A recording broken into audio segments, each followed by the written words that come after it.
Hello everyone, welcome back to my YouTube channel. Hope you're all doing well. तो देखो, आज हम discuss करने जा रहे हैं पॉलिटी, साइंस और कुछ इकोनॉमी के क्वेश्चंस जो कि आपके प्रीवियस एग्जाम में पूछे गए हैं और आपके आने वाले एग्जाम्स में भी पूछे जा सकते हैं।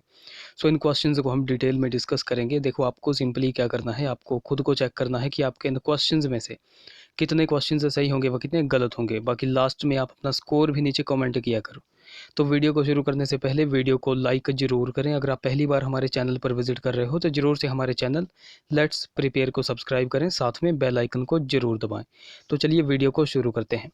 क्वेश्चन नंबर 111 से हम स्टार्ट कर रहे हैं। The central bureau of investigation was set up in. तो सीबीआई की स्थापना किस वर्ष हुई थी?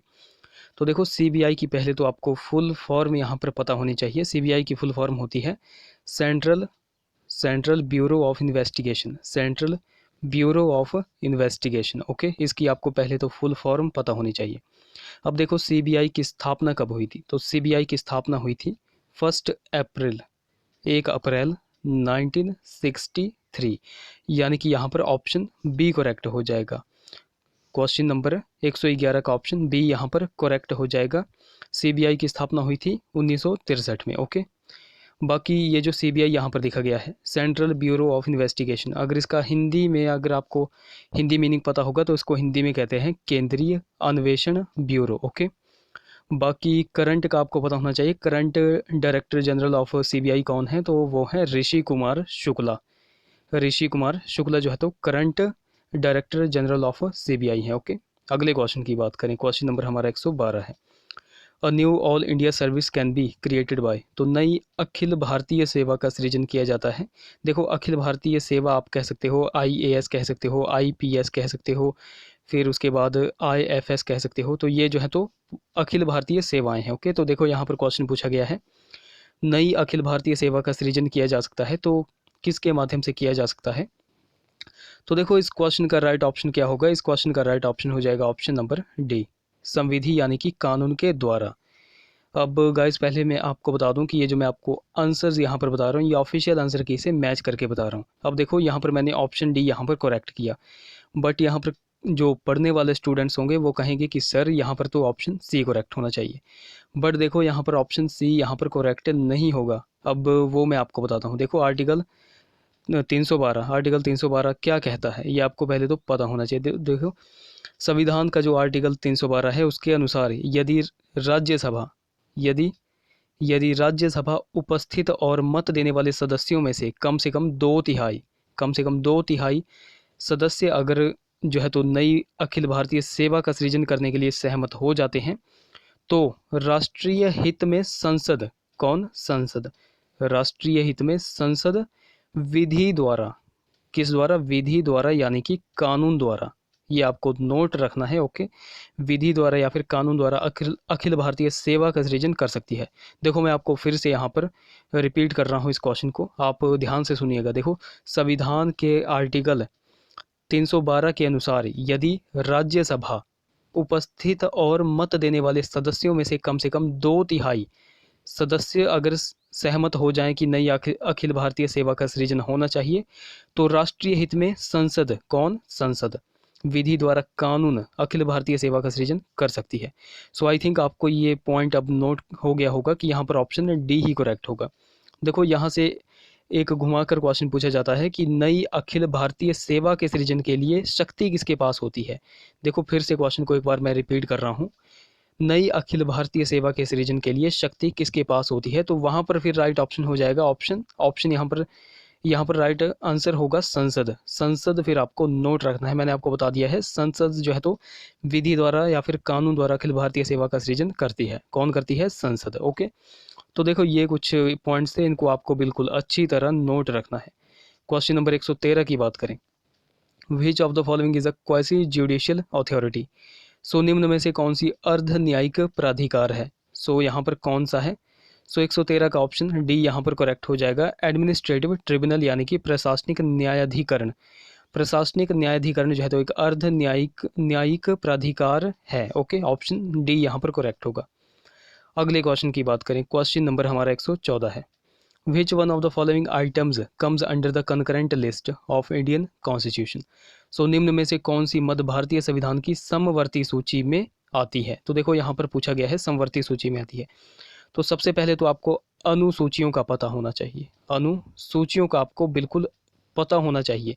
तो देखो भारतीय संविधान में टोटल अनुसूचियों की संख्या कितनी है, तो टोटल अनुसूचियां हैं 12। कितनी है? 12।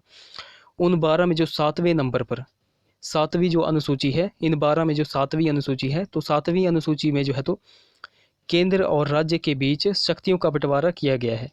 केंद्र और राज्य के बीच शक्तियों का बंटवारा किया गया है। किस अनुसूची में? 7वीं अनुसूची में। 7वीं अनुसूची के अंतर्गत ही फिर तीन सूचियां आती हैं। 3 सूचियां कौन कौन सी है वो? तो पहली आती है संघ सूची, दूसरी आती है राज्य सूची और तीसरी आती है समवर्ती सूची।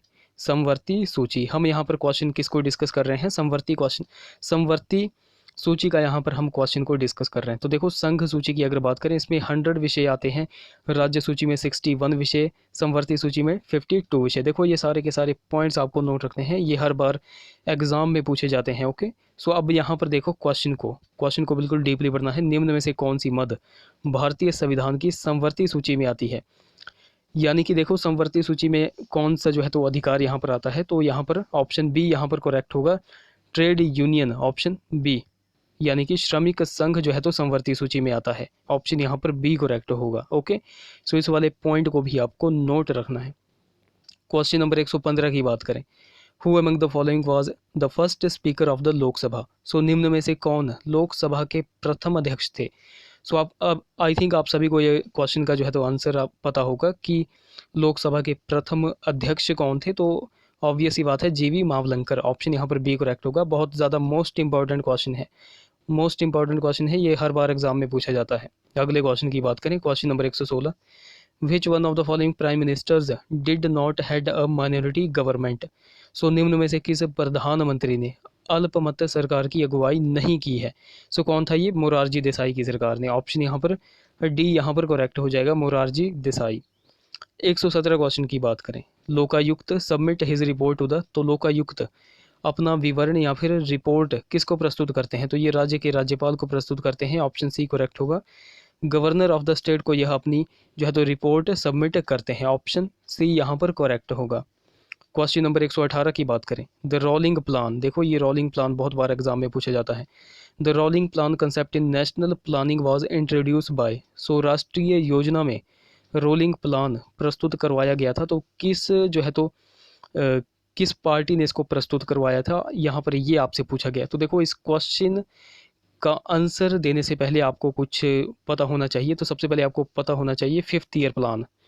5th ईयर प्लान कब हुआ था, यानी कि पंचवर्षीय योजना जो है तो पंचवर्षीय योजना का कार्यकाल कितने से कितने तक था? तो देखो मैं आपको बता रहा हूँ 1974 से लेकर के 79 तक पंचवर्षीय योजना का कार्यकाल था। देखो आपको बिल्कुल ध्यान से इस चीज़ को समझना है, मैं आपको बता रहा हूँ।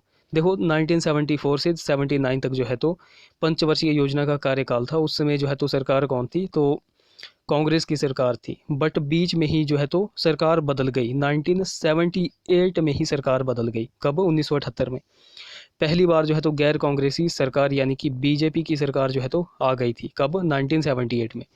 तो उसके बाद अब बीजेपी ने क्या करा, बीजेपी ने इस पंचवर्षीय योजना को 1 साल पहले ही समाप्त कर दिया।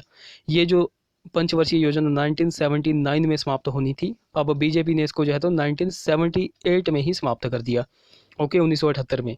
और इस बीजेपी सरकार ने क्या किया, तो 1978 से 1980 तक, 1978 से 1980 तक जो है तो एक वर्ष की योजना चलाई, एक वर्ष की योजना। ओके, तो इसी योजना को क्या कहा जाता है? तो इसी योजना को कहते हैं हम रोलिंग प्लान, रोलिंग प्लान। तो देखो इस वाले पॉइंट को आपको नोट रखना है। अब आपको पता लग गया होगा रोलिंग प्लान जो है तो किस सरकार ने चलाया था। सो यहाँ पर चलाया था the Janata Party government. Option c correct होगा, जनता दल सरकार ने। सो आई थिंक आपको ये क्वेश्चन जो है तो क्लियर हो चुका होगा। ओके, अगले क्वेश्चन की बात करें। बाकी गाइज अगर आपको वीडियो अच्छी लग रही होगी तो ज़रूर से इस वीडियो को लाइक करें।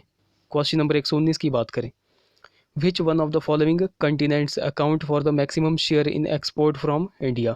सो निम्न में से किस महाद्वीप को भारत से अधिकतम आयात करने वाला माना गया है? सो किस महाद्वीप को भारत से अधिकतम आयात करने वाला माना गया है? एशिया को माना गया है। ऑप्शन यहाँ पर ए यहाँ पर करेक्ट हो जाएगा। अगले क्वेश्चन की बात करें, क्वेश्चन नंबर हमारा 120 है। Which one of the following issues the currency notes and the coins of 1 rupee and lower denomination in India. So Bharat में निम्न में से कौन मुद्रा नोटों तथा 1 रुपया तथा निम्न वर्ग के सिक्कों को जारी करता है? सो कौन करता है? ये करता है मिनिस्ट्री ऑफ फाइनेंस यानी कि वित्त मंत्रालय। ऑप्शन यहाँ पर डी यहाँ पर करेक्ट हो जाएगा। 121 क्वेश्चन को देख लेते हैं, इकोनॉमी से रिलेटेड है। Which one of the following is the major source of the revenue to government in India. So निम्न में से कौन सा भारत सरकार को राजस्व प्राप्त करने का एक मुख्य स्रोत है?